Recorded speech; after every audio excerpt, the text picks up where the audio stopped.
My name is Duygu Camurcuoglu. I'm an archaeological conservator working in the ceramics, glass and metals conservation section at the British Museum.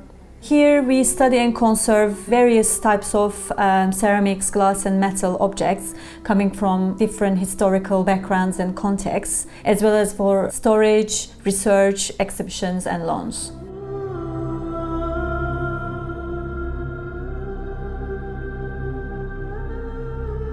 This small blown, a beautiful blue-green glass urn is condition assessed by conservators here to be sent for an international loan, which will travel around the world for 5 years. The urn is dated either to the 1st or the 2nd century AD, and it is Romano-British. It was found in a cemetery site in Sittingbourne, Kent, and it's one of the biggest Romano-British cinerary urns found so far. During the 1st and the 2nd century AD, Romano-British burial practices included a lot of cremations. After the body was burnt, all the ashes, bones and other deposits, together with any kind of burial gifts and any objects associated with the person, would be placed in stone caskets, precious metal vases and glass and earthenware vessels.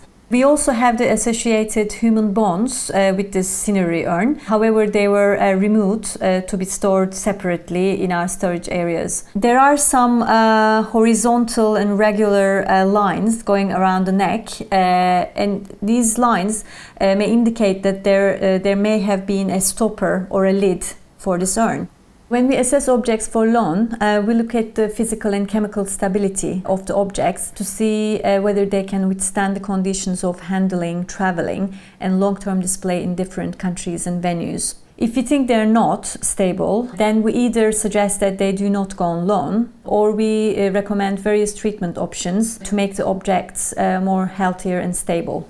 For this object, we decided that it was generally in good condition, although slightly dirty and had usual archaeological wear and tear. This urn was also previously restored, and since I could not find any conservation record on this object and also no information was available on the previous conservation materials used, I think that the object might have been conserved before the 1960s, and due to its long-term loan, I decided that it would be best for this object to be dismantled and reconstructed from scratch by using current and modern conservation materials, so that from this point onwards we know how this important object is conserved.